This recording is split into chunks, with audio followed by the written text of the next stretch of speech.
بسم اللہ الرحمن الرحیم اللہم صلی علی سیدنا مولانا محمد وبارک وسلم وصلی علیہ۔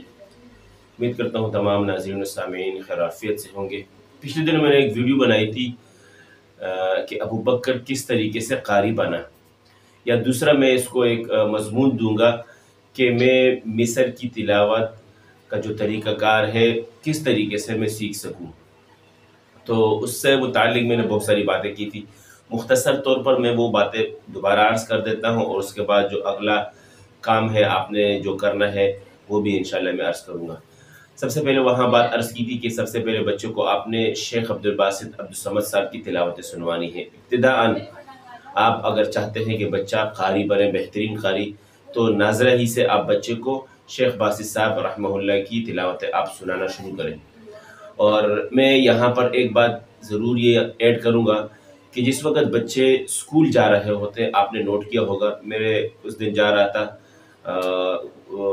گراؤنڈ گیا، اور وہاں سے جب واپسی میں آ رہا تھا میرے ساتھ میری ایک چھوٹی بچی تھی، تو وہ آگے بیٹھے ہوئے اپنے ساتھ کبھی وہ پڑھتی تھی پاک سرزمین شاد آباد، کبھی ساتھ پڑھتی تھی لب پہ آتی ہے دعا بن کے تمنا میری، الٹا سیدھا پڑھ رہی تھی۔ تو وہاں سے میں نے یہ بات نوٹ کی کہ آپ اگر اپنے مدارس میں، اپنے اداروں میں صبح کے وقت، جیسے کہ عام طور پر اسکول میں اسمبلی ہوتی ہے، آپ شیخ عبدالباسط صاحب کی تلاوت لگائیں تو یقین مانیں کہ اس سے آپ کو بہت فائدہ ہوگا۔ اور انشاءاللہ میری اپنی بھی کوشش کہ میں سیٹ اپ شروع کروں۔ تو آپ نے شیخ عبدالباسط عبدالصمد صاحب کی تلاوت شروع میں ابتداء لگانی ہے اپنی کلاسوں میں، پورے ادارے کا سیٹ اپ ہو وہاں لگائیں، نہیں تو جو ہے اپنی کلاسوں میں یہ ترتیب ضرور قائم کریں۔ بچے پھر اس چیز کو کاپی کرتے ہیں، جس وقت بچوں نے کاپی کرنا شروع کر لی، آپ کے سامنے بچے خود بخود ظاہر ہوتے رہیں گے کہ کون سا بچہ کون سے بچے کے اندر صلاحیت ہے تلاوت سیکھنے کی۔ تو یہ چیز بھی آپ نے ضرور کرنی ہے۔ تو سب سے پہلے شیخ عبدالباسط صاحب کو لگانا ہے آپ نے، پھر بچے کو کچھ آیتیں کلپیں آپ نے تقلید کے لیے دے دینی ہے کہ آپ نے ان پر تقلید کرنی ہے، وہ بچہ اس پر تقلید کرے گا، ساتھ ساتھ جو ہے آپ تلاوت بھی ان کو سنواتے رہیں۔ جب بچہ اس چیز کو سال دو سال تک لے اور کچھ نہ کچھ جو ہے وہ پڑھنا اس کو آ جائے، اس وقت آپ نے پھر شیخ شہاد محمد انور رحمہ اللہ کی تلاوتیں آپ نے اس بچے کو سنوانی ہے۔ چونکہ شیخ شہاد صاحب نے جو تلاوتیں کی ہیں اس میں باقاعدہ انہوں نے ایک ترتیب سے بیات پڑھا ہے، پھر رس پڑھا ہے، پھر جہاد کا پڑھا ہے، کبھی پھر حجاز پڑھا ہے، کبھی سی کا پڑھا ہے۔ اس طریقے سے انہوں نے باقاعدہ ایک سیٹ اپ دیا ہوا ہے۔ الحمدللہ شیخ شہاد رحمہ اللہ کی تلاوت میں اللہ نے ایک بہت کمال رکھا ہے، ان سے بندہ بہت زیادہ اور بہت جلدی سیکھ سکتا ہے۔ پھر ان کے جو انہوں نے وقف کیے ان پر محنت کرے۔ جب بچہ اس حد تک پہنچ جائے کہ بچہ ان تمام مقامات کو پہچان لے، اور آپ اس کو کہیں کہ آپ فلاں مقام پڑھیں، وہ پڑھنے والا ہو جائے، دوسرا کا پوچھے، دوسرا پڑھے، تیسرا پڑھے، چوتھا پڑھے، جب آپ سمجھ جائے کہ بچے نے